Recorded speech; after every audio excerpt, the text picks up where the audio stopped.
Hello good morning everyone. Madhya Pradesh के daily current affairs में बात करेंगे आज 14 से 15 अप्रैल के सारे इंपॉर्टेंट करंट अफेयर्स के बारे में। और सबसे पहले क्विक रिकैप करेंगे हम वीडियो का। पहला जो प्रश्न था कल, प्रदूषण नियंत्रण बोर्ड की वार्षिक रिपोर्ट के अनुसार इंदौर शहर के किस प्रमुख जलाशय का पानी अब ए ग्रेड का हो गया है? तो ये इंदौर का सिरपुर तालाब जो है उसका पानी जो है वो अब ए ग्रेड का हो गया है। अगला प्रश्न है, कौन हाल ही में मध्य प्रदेश मध्य क्षेत्र विद्युत वितरण कंपनी लिमिटेड के प्रबंध संचालक नियुक्त किए गए हैं? तो ये गणेश शंकर मिश्रा है जो मध्य प्रदेश मध्य क्षेत्र विद्युत वितरण कंपनी लिमिटेड के प्रबंध संचालक नियुक्त किए गए हैं।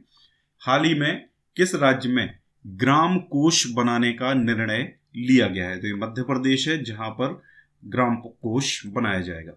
हाल ही में किस जिले में स्थित बांदकपुर धाम को अयोध्या की तर्ज पर विकसित करने की घोषणा मुख्यमंत्री ने की है? तो ये बांदकपुर धाम जो है ये मध्य प्रदेश के दमोह जिले में स्थित है। केंद्र सरकार के सहयोग से प्रदेश के कितने जिला अस्पतालों में ऑक्सीजन जनरेशन प्लांट लगाए जा रहे हैं? तो ये 8 जिले हैं जहां पर ऑक्सीजन जनरेशन प्लांट लगाए जाएंगे। ग्रीन इंडिया मिशन योजना के तहत ग्रामीण युवाओं को कौशल उन्नयन का प्रशिक्षण देने की शुरुआत किस वन मंडल से की गई है? तो ये होशंगाबाद वन मंडल से इसकी शुरुआत जो है वो की जाएगी। इसके अंतर्गत 500 लोगों को प्रशिक्षण दिया जाएगा। आज के करंट अफेयर की बात करेंगे हम। हमारा मॉक टेस्ट 15 अप्रैल यानी कि आज 5 बजे से 7 बजे तक आयोजित होगा। इसकी कोई भी फीस नहीं है, फ्री ऑफ कॉस्ट है। ज़्यादा से ज़्यादा लोग इसको ज्वाइन करें। आप ये मान लीजिए कि हमारा जो MPPSC की टेस्ट सीरीज़ है उसका एक टेस्ट है और वो टेस्ट आपको फ्री में देने को मिल रहा है। स्टार्ट करेंगे। पहला प्रश्न है हमारा। हाँ, एक और चीज़, अभी आजकल थोड़ा सा क्या है, कोरोना के चक्कर में थोड़ा सा कंटेंट जो है वो कम मिल रहा है, तो वीडियो इसलिए अभी रेगुलर मैं नहीं बना पा रहा हूँ। क्योंकि देखिए 1-2 क्वेश्चन मिलते हैं तो मुझे लगता है कि 1-2 प्रश्न पढ़ाने का तो कोई मतलब है नहीं। ठीक है, इसलिए आप थोड़ा सा पेशेंस जरूर रखें और कंटेंट पूरा जो भी रहेगा वो पूरा का पूरा कवर किया जाएगा। ठीक है, चलिए। किस नेशनल पार्क में इंटरप्रिटेशन सेंटर यानी कि प्रकृति व्याख्या केंद्र बनाया जाएगा? तो ये मध्य प्रदेश का कूनू राष्ट्रीय उद्यान है जहां पर आपका प्रकृति व्याख्या केंद्र बनाया जाएगा। ठीक है, कूनू नेशनल पार्क में एक छोटी सी जगह है टिकटोली, ठीक है, उसमें ये इंटरप्रिटेशन सेंटर बनाया जाएगा। इसके साथ साथ यहाँ पर लाइट एंड शो के साथ ओपन थिएटर भी तैयार किया जाएगा। ठीक है, और यहाँ पर सबसे जो अलग बात है वो है कि जो सहरिया जनजाति है उसकी संस्कृति को पहचान दिलाने के लिए राज्य शासन ने जनजातीय कार्य विभाग को करीब 50 लाख रुपए का बजट भी मंजूर कर दिया गया है। यहाँ पर ओपन थिएटर के साथ साथ लाइट एंड साउंड स्टेज बनाई जाएगी। यानी कि यहाँ पर जो सहरिया जनजाति है उनका रहन सहन और उनसे संबंधित जो भी चीज़ें हैं कि कैसे मकानों में रहते हैं, किस तरीके की उनकी संस्कृति है, वो सारी चीज़ें जो हैं वो इस ओपन थिएटर के अंदर दर्शकों को दिखाई जाएंगी। ठीक है, तो प्रकृति व्याख्या केंद्र की अगर हम बात करें तो ऐसे ही एक प्रकृति व्याख्या केंद्र जो है वो मध्य प्रदेश का भोपाल में जो वन विहार है वहां पर स्थित है, जो मध्य प्रदेश का पहला प्रकृति व्याख्या केंद्र यानी कि इंटरप्रिटेशन सेंटर है। और यहाँ पर जो इंटरप्रिटेशन सेंटर बनेगा ये मध्य प्रदेश का दूसरा इंटरप्रिटेशन सेंटर होगा। ठीक है, ये आपको ध्यान रखनी है। यहाँ पर हम बात करें अगर कूनू राष्ट्रीय उद्यान की तो मध्य प्रदेश के श्योपुर जिले में स्थित है। पहले अभयारण्य हुआ करता था। अभयारण्य के रूप में इसकी स्थापना 1981 में की गई थी। बाद में 2018 में इसको दिसंबर 2018 में इसको राष्ट्रीय उद्यान बनाया गया। पहले इसका जो क्षेत्रफल था वो करीब 345 स्क्वायर किलोमीटर था। बाद में इसमें 404 स्क्वायर किलोमीटर और जोड़ दिया गया, यानी कि ये बन जाता है करीब 749 स्क्वायर किलोमीटर। ये इसका एरिया है, यानी कि 404 स्क्वायर किलोमीटर एरिया बढ़ाने के बाद इसको नेशनल पार्क बनाया गया। एक्चुअल में गुजरात का जो गिर राष्ट्रीय उद्यान है वहां से जो एशियाई शेर हैं, ठीक है, एशियाई लॉयंस को यहाँ पर रखने के हिसाब से इसको नेशनल पार्क जो है वो बनाया गया है। ठीक है, ये बात आपको पता होनी चाहिए। यहाँ पे अगर हम वन विहार राष्ट्रीय उद्यान की बात करें तो वन विहार राष्ट्रीय उद्यान भोपाल में स्थापित किया गया था 1979 में, लेकिन इसको 1983 में, ठीक है, 1983 में इसको राष्ट्रीय उद्यान घोषित किया गया था, तभी इसको वन विहार नाम दिया गया था। ठीक है, यहाँ पर एक स्नेक पार्क भी है, ठीक है, सर्प उद्यान जिसको कहते हैं, साथ ही ISO प्रमाणित चिड़ियाघर भी स्थित है इसी के अंदर। ठीक है, ये चीज आपको ध्यान रखना है। एक और, मध्य प्रदेश का एकमात्र जो रेस्क्यू सेंटर है जहां पर इस तरीके के जो कोई बीमारी उनको होती है जानवरों को, या कोई एक्सीडेंट होता है उनके साथ, तो वो रेस्क्यू सेंटर में उनको रेस्क्यू किया जाता है, यानी कि चिकित्सीय सुविधाएं जो हैं वो इसके अंदर उनको उपलब्ध करवाई जाती हैं। ठीक है, आगे बात करेंगे तो देखिए मध्य प्रदेश का जो अभी कोरोना की जो वर्तमान परिस्थितियां हैं, उन परिस्थितियों को देखते हुए मध्य प्रदेश राज्य पर्यटन विकास निगम जो है उसने भोपाल में संचालित अपने होटलों से अब खाद्य व्यंजनों की होम डिलीवरी सुविधा शुरू की है। पिछला जो कोरोना का काल था उसमें भी 3 जो होटल हैं उनमें इस तरीके की जो ऑनलाइन डिलीवरी सिस्टम जो है फ्यूजन ऐप के थ्रू स्टार्ट करी गई थी। ठीक है, मैंने आपको इसके बारे में बताया भी था। और पर्यटन निगम की जो इकाई है Palash residency hotel lake view Bhopal, wind and waves Minto hall स्थित रूफटॉप रेस्टोरेंट, यहाँ से फूड होम डिलीवरी की सुविधा जो है वो उपलब्ध कराई जाएगी। ठीक है, गवर्नमेंट के होटल हैं तो स्वाभाविक सी बात है कि current affair point of view से ये इंपॉर्टेंट है। यहाँ पे अगर हम बात करें कि मध्य प्रदेश के जो पर्यटन स्थल हैं उनका विकास करने के लिए वर्ष 1978 में मध्य प्रदेश राज्य पर्यटन विकास निगम का गठन किया गया था। ठीक है, ये चीज आपको पता होनी चाहिए। दूसरी एक और चीज बता दें हम आपको कि मध्य प्रदेश में 22 फरवरी 2017 को, ठीक है, 22 फरवरी 2017 को मध्य प्रदेश टूरिज्म बोर्ड का गठन किया गया था। मध्य प्रदेश टूरिज्म बोर्ड का गठन कब किया गया था? 2017 में, 22 फरवरी 2017 को। साथ ही यहां पर 2005 में, ठीक है, ध्यान रखिए, 2005 में मध्य प्रदेश इको पर्यटन विकास बोर्ड का गठन किया गया था। ठीक है, मध्य प्रदेश इको पर्यटन विकास बोर्ड का गठन किया गया था। एक और चीज यहां पर सबसे पहले 5 सितंबर 2012, ठीक है, 5 सितंबर 2012 को मध्य प्रदेश में राज्य पर्यटन नीति सबसे पहले घोषित की गई थी। ये प्रश्न अक्सर एग्जाम में पूछा जाता है, ध्यान रखिए, 5 सितंबर 2012 को सबसे पहले मध्य प्रदेश की पर्यटन नीति घोषित की गई थी। और इसी नीति के तहत मध्य प्रदेश में जो पर्यटन है उसको उद्योग का दर्जा प्रदान किया गया था। ठीक है, उद्योग का दर्जा प्रदान किया गया था। बाद में इसको 2014 में संशोधित भी किया गया था। उसके बाद फिर सबसे लेटेस्ट जो आपकी नीति है वो 2016 में आई थी। ठीक है, 2016 में आई थी। और इसी के साथ मध्य प्रदेश के अंदर पर्यटन कैबिनेट का भी गठन जो है वो किया गया था। साथ ही आपको ये भी पता होना चाहिए कि 28 फरवरी 2017 को मध्य प्रदेश में जल पर्यटन नीति लागू की गई थी। तो इतनी सारी चीजें जो है आपको पर्यटन से संबंधित पता होनी चाहिए। सारे डेट्स जो हैं इंपॉर्टेंट हैं, ये ध्यान रखिएगा। अगला प्रश्न है, हाल ही में हैदराबाद में आयोजित WMG इंडिया की मुथई बॉक्सिंग प्रतियोगिता में मध्य प्रदेश से किसने स्वर्ण पदक जीता है? तो देखिए, शिवम चौरसिया और आशु कुमार, इसका सही आंसर है उपरोक्त दोनों। इन दोनों ने ही ये हैदराबाद में आयोजित WMC इंडिया की मुथई बॉक्सिंग प्रतियोगिता में अपना कैटेगरी में अच्छा प्रदर्शन करते हुए स्वर्ण पदक जो है वो इनने जीते हैं। और यहाँ पर इनका जो चयन है इस प्रतियोगिता में सफल होने के बाद, इन दोनों खिलाड़ियों को जो चयन है वो जून 2021 में होने वाली WMC इंडिया टाइटल प्रतियोगिता के लिए हो गया है। ठीक है, तो ये इस तरीके की चयन प्रक्रिया के लिए ये प्रतियोगिता यहाँ पर आयोजित की गई थी। अगला प्रश्न है, हाल ही में किस शहर की गायिका शुभ्रा अग्निहोत्री ने इंटरनेट मीडिया के जरिए टेडेक्स के अंतर्राष्ट्रीय स्तर के समारोह में प्रस्तुति दी है? तो देखिए, 5 कलाकारों ने इसमें प्रस्तुति दी है, जिनमें से मध्य प्रदेश से इंदौर की इकलौती गायिका शुभ्रा अग्निहोत्री इसमें शामिल हुई हैं। इसमें इन्होंने प्रस्तुति अपनी दी है।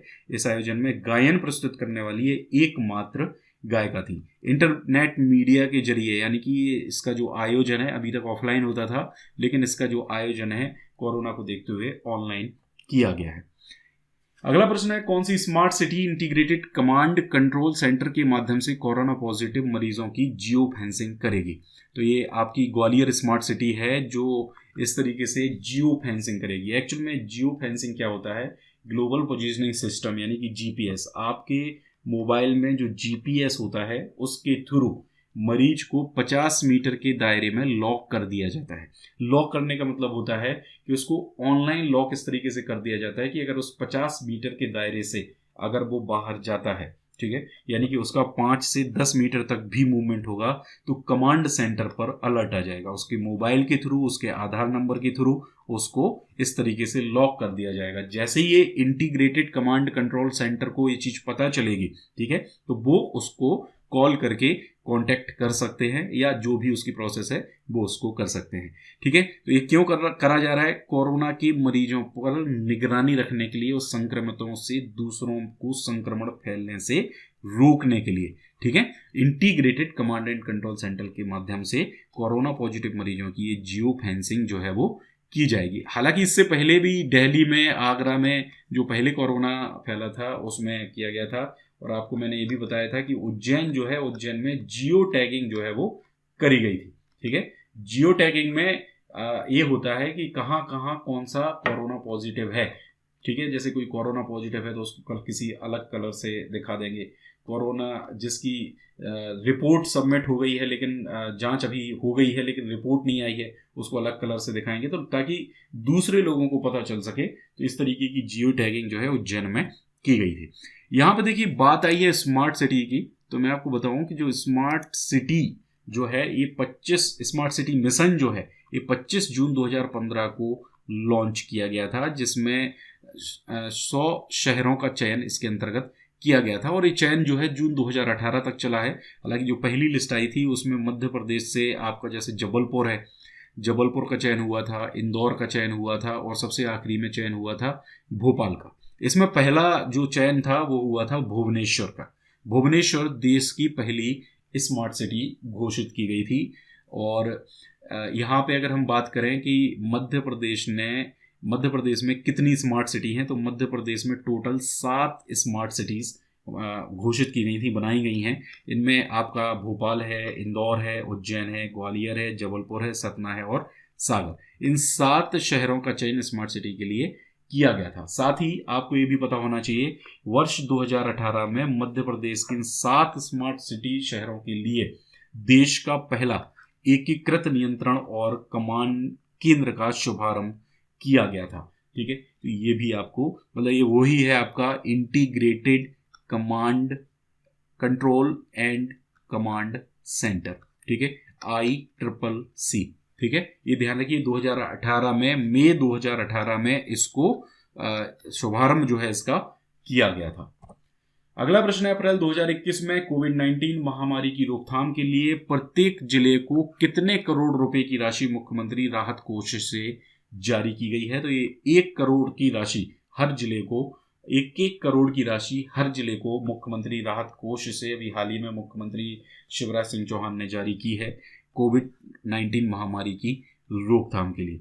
52 जिलों के लिए टोटल 52 करोड़ रुपए की जो राशि है वो जारी की गई है। इसका उपयोग कहाँ किया जाएगा?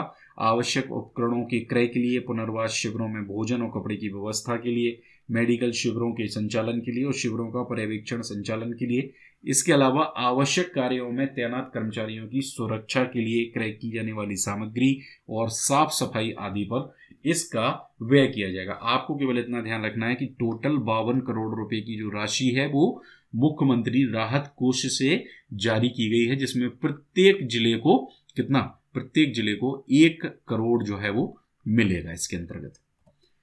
अगला प्रश्न है, हाल ही में मध्य प्रदेश सरकार ने किस अस्पताल को कोविड केयर सेंटर बनाने का निर्णय लिया है? तो मध्य प्रदेश सरकार ने रेड क्रॉस अस्पताल जो है इसको कोविड केयर सेंटर बनाए जाने का निर्णय लिया है, और इसमें लगभग 50 बिस्तरों की वृद्धि भी की जाएगी कोविड केयर सेंटर में बदलने के लिए। ठीक है, आपको सिर्फ इतना याद रखना है कि रेड क्रॉस अस्पताल को कोविड केयर सेंटर बनाए जाने का निर्णय जो है वो लिया गया है। अगला प्रश्न है, किस प्रदेश सरकार के हाल ही में लिए गए एक निर्णय के अनुसार महिलाओं को वाहन चलाते वक्त हेलमेट पहनना अनिवार्य होगा? तो ये मध्य प्रदेश सरकार ने अभी हाल ही में एक नोटिफिकेशन जारी किया है जिसमें महिलाओं को वाहन चलाते वक्त हेलमेट पहनना अनिवार्य किया जाएगा। एक्चुअल में अभी तक महिलाओं को हेलमेट पहनना अनिवार्य नहीं किया गया था, इसमें उनको छूट दी गई थी। अब ये छूट वापस ले ली गई है। ये छूट दी गई थी अधिनियम 1994 की धारा 213 के तहत।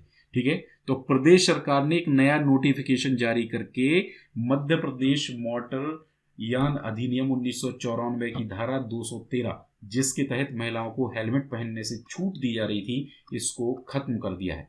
इसके तहत 4 साल के जो बच्चे हैं उनको भी हेलमेट पहनने से छूट दी जा रही थी, हालांकि ये छूट अभी भी बरकरार रखी गई है। 2 प्रश्नों की बात करेंगे। पहला जो प्रश्न था, सर्वोच्च न्यायालय के न्यायाधीशों की नियुक्ति किसके द्वारा की जाती है? तो ये राष्ट्रपति सर्वोच्च न्यायालय के न्यायाधीशों की नियुक्ति करते हैं।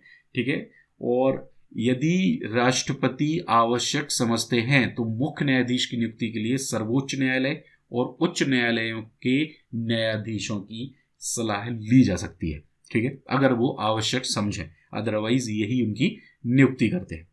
अन्य न्यायाधीशों को राष्ट्रपति द्वारा मुख्य न्यायाधीश एवं सर्वोच्च न्यायालय तथा उच्च न्यायालयों को ऐसे अन्य न्यायाधीशों के साथ परामर्श के बाद नियुक्त किया जाता है यदि वह आवश्यक समझता है। ठीक है, अन्य न्यायाधीशों की मतलब जो अन्य न्यायाधीश हैं, जैसे पहले 31 न्यायाधीश हुआ करते थे, लेकिन अब ये हो गए हैं टोटल 34। ठीक है, ये संख्या बढ़ा दी गई है। ठीक है, एक 2019 में एक संशोधन हुआ था, उस 2019 के संशोधन के अनुसार ये कितनी कर दी गई अब संख्या? 34 कर दी गई है। भारतीय संविधान की अगर बात करें तो सुप्रीम कोर्ट या सर्वोच्च न्यायालय को भाग 5, ठीक है, और अध्याय 6 जो संघ न्यायपालिका से संबंधित है, इसके तहत सर्वोच्च न्यायालय का प्रावधान किया गया है। और भाग 5 जो है इसमें अनुच्छेद 214 से 147 तक सर्वोच्च न्यायालय के संगठन के बारे में, स्वतंत्रता, उसका अधिकार क्षेत्र, उसकी शक्ति और उसकी प्रक्रियाओं से संबंधित हैं।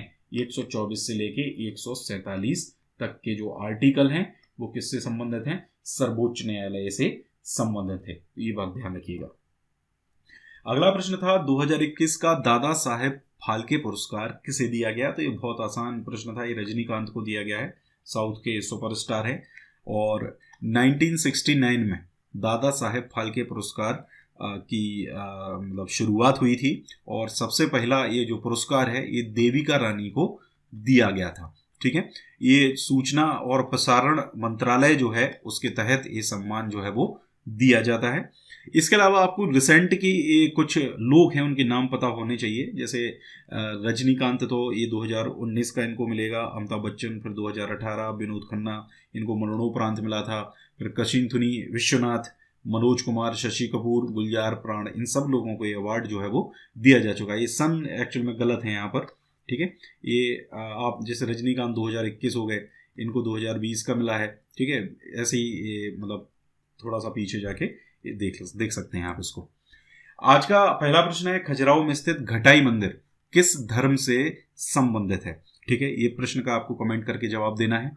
अच्छा, एक और चीज़ है, अगर आप चाहते हैं कि वीडियो डेली आए तो क्यों ना इसमें हम नेशनल करंट अफेयर्स को भी साथ में इंक्लूड करें। अगर आप चाहते हैं कि हम नेशनल करंट अफेयर्स को भी इसमें इंक्लूड करें तो ज़्यादा से ज़्यादा कमेंट्स करें।